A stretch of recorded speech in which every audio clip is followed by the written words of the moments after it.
Imagine, if you will, a man silhouetted against a sky crackling with divine energy. This is not just any man, this is Moses. With a simple wooden staff, he commands the very fabric of nature, parting the roaring, blood-red sea to carve a path of salvation for his people. He is the one who led the Israelites from the suffocating darkness of Egyptian bondage, a living flame of rebellion against the most powerful empire on earth.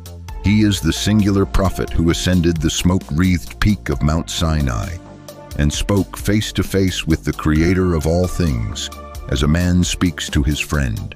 His name is etched into eternity, a symbol of liberation and divine law, but hidden within the blinding light of his legacy, a chilling and profound mystery lurks, a question that whispers down through the millennia like an echo from a forgotten tomb. What happened to his children? What became of Gershom and Eliezer, the two sons of Moses? They appear at the dawn of his epic journey, only to be systematically erased from the sacred narrative, their names fading from the pages of Scripture as if consumed by the very same divine fire that spoke to their father.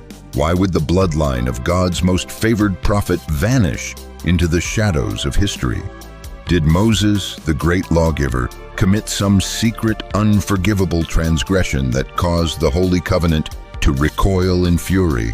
Or is the story of his sons a darker, more unsettling parable, a divine warning etched in silence about the nature of power, legacy, and the true meaning of serving God? This secret is not merely a historical curiosity. It is a razor's edge that touches the very heart of our faith today. On our channel, we will now peel back the ancient layers of Scripture to confront this haunting truth, a truth that will challenge everything you thought you knew. But before we descend into the heart of this enigma, let us know in the comments where you are joining us from and what time it is in your corner of the world. It is always a source of wonder for us to see how far these stories travel. Now, prepare yourselves. The story of Moses' sons, Gershom and Eliezer, does not begin in the palaces of Egypt or amidst the thunder of Sinai. It begins in the quiet desolation of exile, in the vast and wind-swept wilderness of Midian.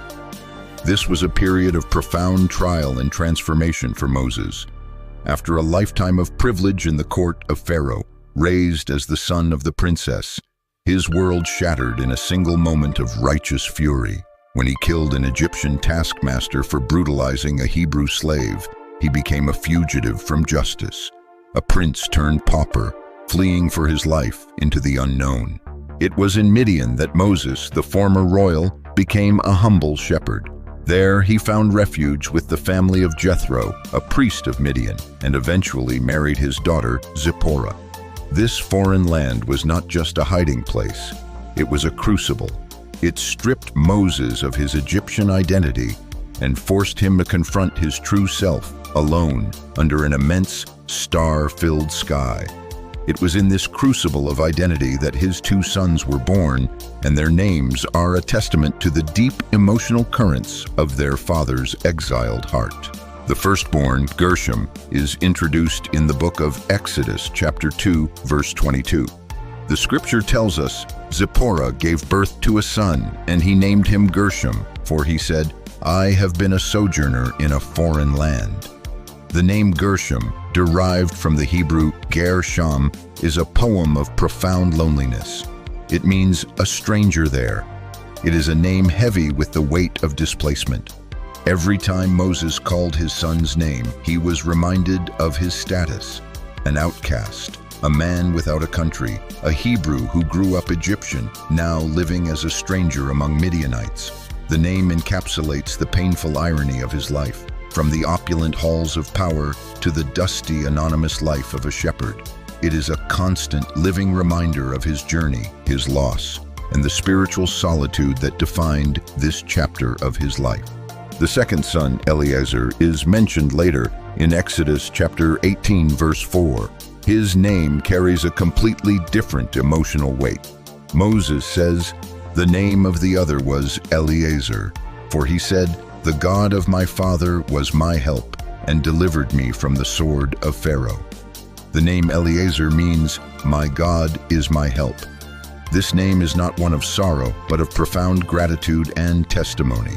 It looks back to the moment of his desperate flight from Egypt and acknowledges the divine hand that shielded him from the Pharaoh's vengeful wrath. While Gershom's name speaks of Moses' present alienation, Eliezer's name speaks of God's past faithfulness.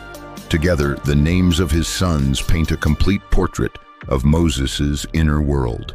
A man grappling with his present loneliness while clinging to the memory of God's past deliverance. Unlike the sons of his brother Aaron, who would be chosen for the glorious and highly visible priesthood, the sons of Moses were never designated for prominent leadership roles. Their story unfolds largely in the background, their presence a subtle but crucial element that humanizes the colossal figure of their father. When God called to Moses from the burning bush, commissioning him for his world-altering mission, Gershom and Eliezer were still young boys. Despite his deep-seated insecurities and profound hesitation, Moses obeyed. He embarked on the perilous journey back to the land of his enslavement, and he did not go alone. Exodus chapter 4 verse 20 records this pivotal moment. So Moses took his wife and his sons, set them on a donkey, and started back to Egypt. And he took the staff of God in his hand. This single verse is incredibly significant. It shows that at the very inception of his divine mission, Moses' family was with him. They were part of the story. Yet despite being present at the dawn of one of the most fateful moments in biblical history, their roles seem to dissolve into the narrative, their voices lost in the epic sweep of plagues, miracles, and revelation that followed.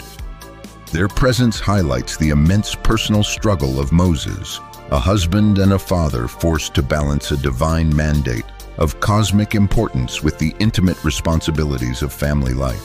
This tension between the divine mission and familial duty erupts in one of the most bizarre and terrifying episodes in the entire book of Exodus. In chapter 4, verses 24 to 26, as Moses and his family travel back to Egypt, something shocking occurs. The scripture reads, "At a lodging place on the way, the Lord met him and sought to put him to death. God himself, the very being who had just commissioned Moses, moves to strike him down." In this terrifying life or death moment, it is not Moses who acts, but his wife, Zipporah. With astonishing speed and decisiveness, she takes a sharp flint knife, circumcises her son, likely Gershom the elder, and touches the severed foreskin to Moses' feet. In a cry laden with emotion and ritual significance, she exclaims, "Surely you are a bridegroom of blood to me." The text then concludes, "So he let him alone."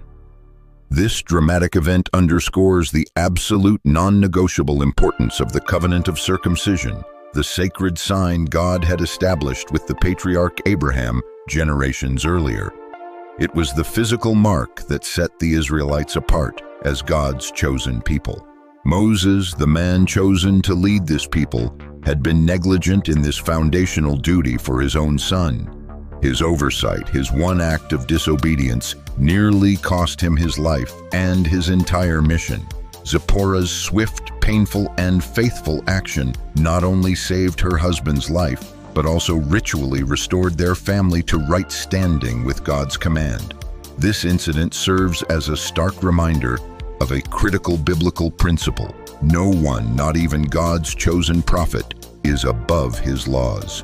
It also powerfully illuminates the vital supportive role of Moses' family. Zipporah's intervention was not a minor detail. It was the act that allowed the entire Exodus to proceed. Her contribution, though often overlooked, was absolutely essential. So, if his sons were present at these pivotal early stages, why do Gershom and Eliezer seem to fade so completely from the narrative? Why do the sons of the great deliverer become mere footnotes in their own story? There are several interlocking reasons that, when woven together, reveal a deliberate divine purpose.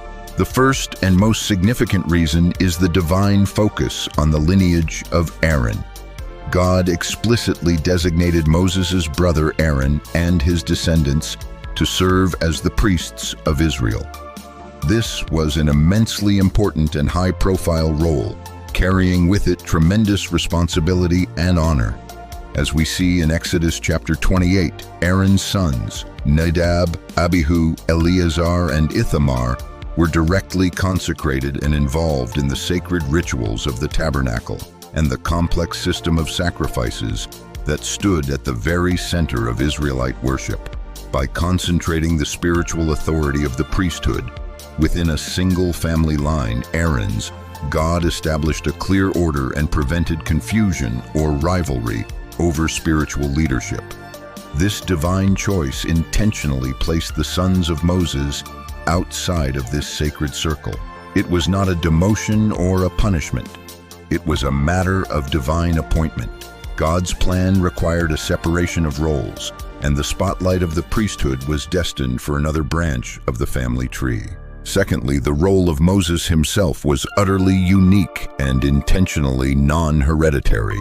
Moses was not a king whose power could be passed down to his sons. He was a prophet, a lawgiver, and a mediator, whose relationship with God was described as being unlike any other.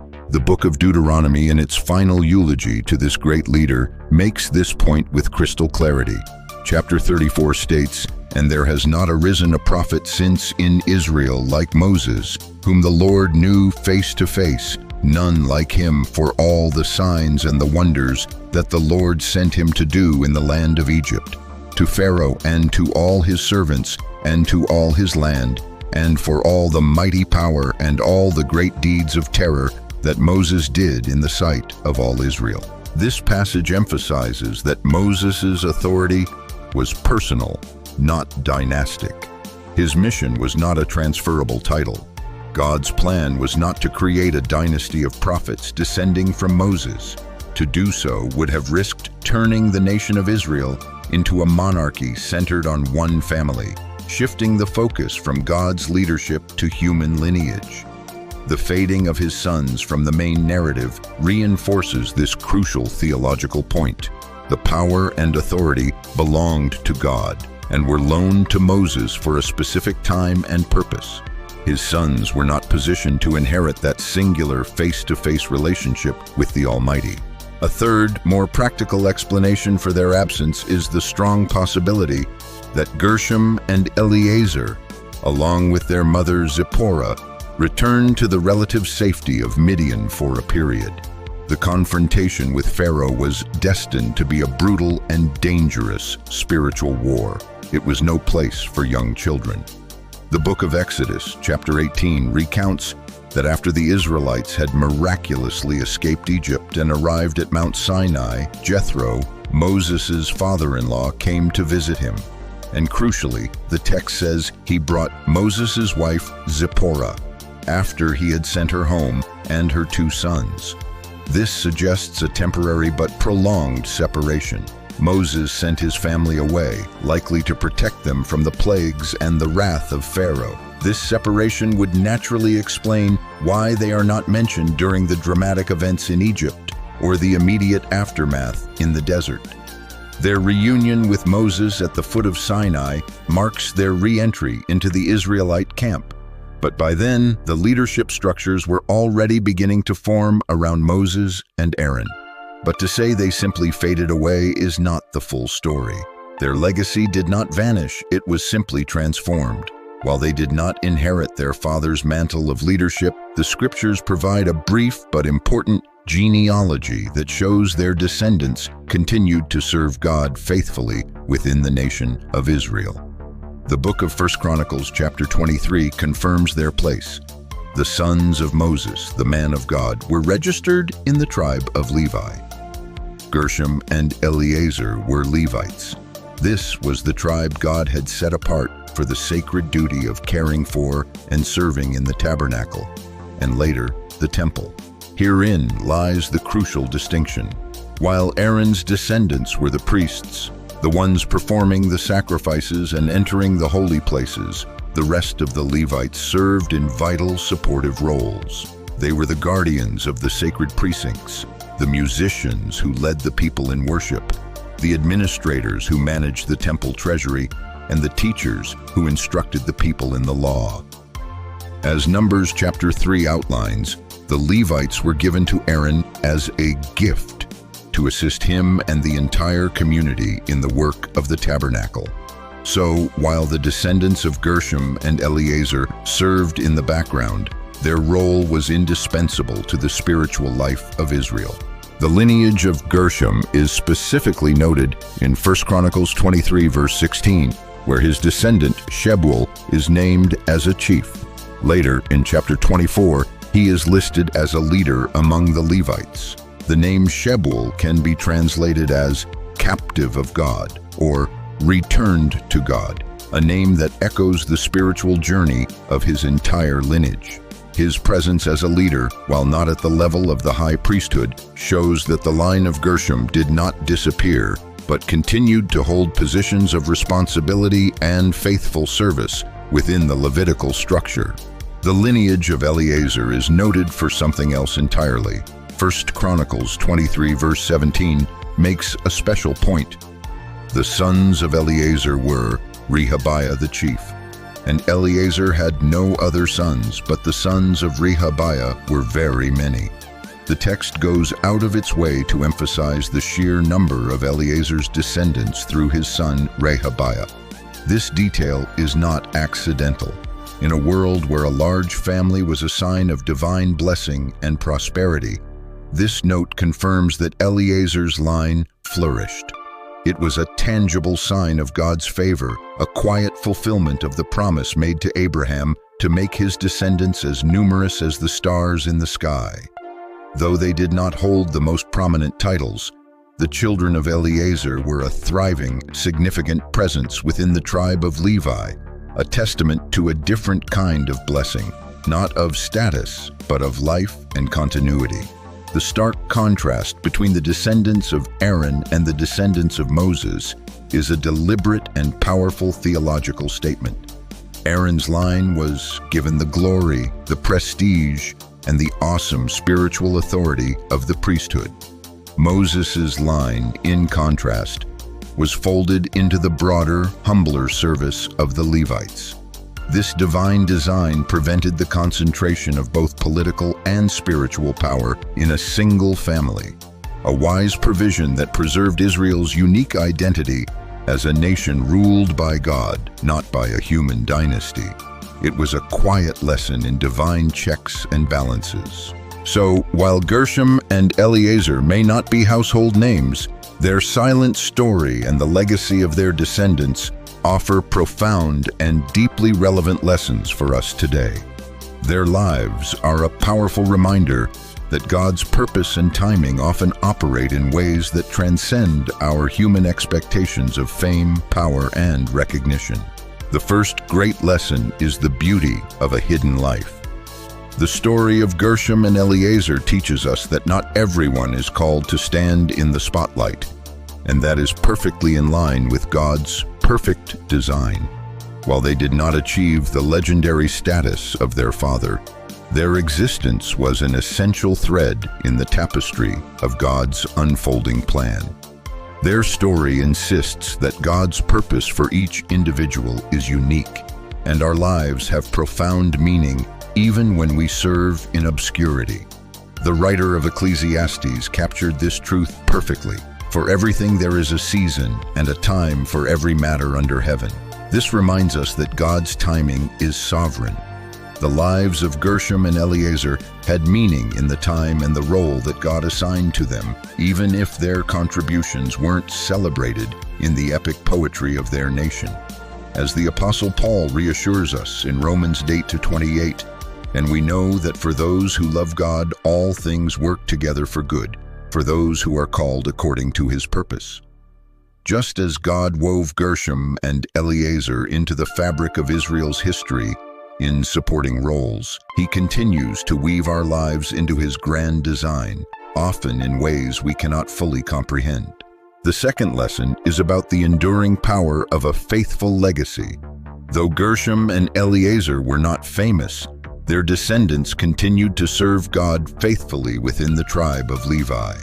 Their legacy teaches us that the impact of our faithfulness often extends far beyond our immediate circumstances. We may not see the full results of our obedience in our own lifetime, but the seeds of faith we sow can bear fruit for generations to come. Psalm 112 beautifully expresses this principle. Blessed is the man who fears the Lord, who greatly delights in his commandments. His offspring will be mighty in the land. The generation of the upright will be blessed. This promise affirms that a life of quiet obedience to God leaves behind a lasting inheritance of blessing.